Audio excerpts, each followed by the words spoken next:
জনপ্ৰিয় কণ্ঠশিল্পী গীতালি কাকতিক এবাৰ মঞ্চলৈ আমন্ত্ৰণ জনাইছোঁ তেখেতে গীত গাব ৰাতি মায়াবিনী মই আহিছোঁ কামনা হৈ আৰু এই গীতটি নুৰুল হকৰ কথা আৰু সুৰ জিতু তপনৰ মঞ্চত গীতালি কাকতিক আমন্ত্ৰণ জনাইছোঁ গামোচাখন পিন্ধাই সম্বৰ্ধনা জনাবলৈ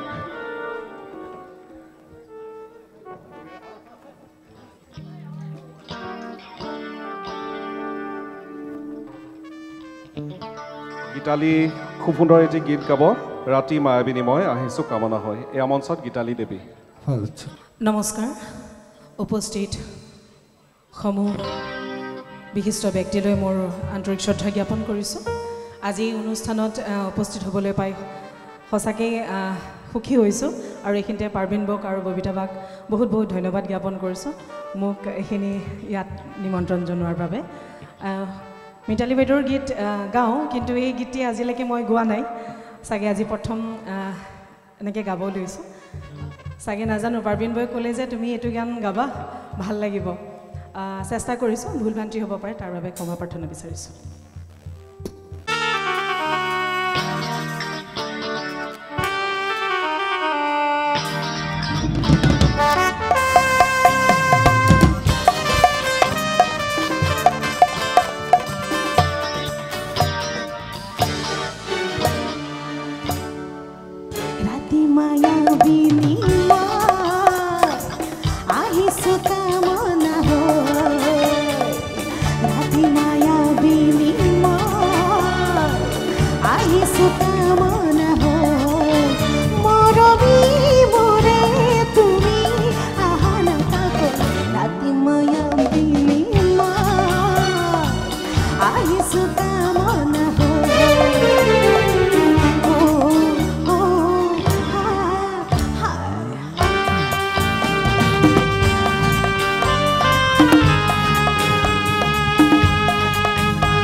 ধন্যবাদ গীতালি দেৱী আৰু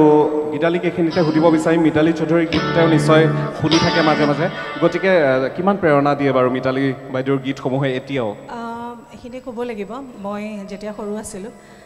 তেওঁৰ বিশেষকৈ বগাকৈ ধুনীয়া গীতটিত খুব ডান্স কম্পিটিশ্যনত মই নৃত্য কৰিছিলা নেকি? কৰিছিলোঁ আৰু আমি পিছত কেতিয়াবা চাম বাৰু গীতালি নৃত্য এতিয়া বাৰু নাই সেইটো বাদ দিলোঁ আৰু গানেই গাওঁ যিহেতু তেওঁৰ গীতটি খালি প্ৰতিখন মঞ্চতে গোৱা যায় এতিয়ালৈকে গায়ে আছোঁ যোৱা বছৰলৈকে গাইছোঁ এই বছৰো ল'ম তেওঁক সিহঁতৰ গীত ঠিক আছে অশেষ ধন্যবাদ এয়া আছিল জনপ্ৰিয় কণ্ঠশিল্পী গীতালি দেৱী পুনৰবাৰ হাত চাপৰি অকণমান বজাই দিলে গীতালি দেৱীৰ কাৰণে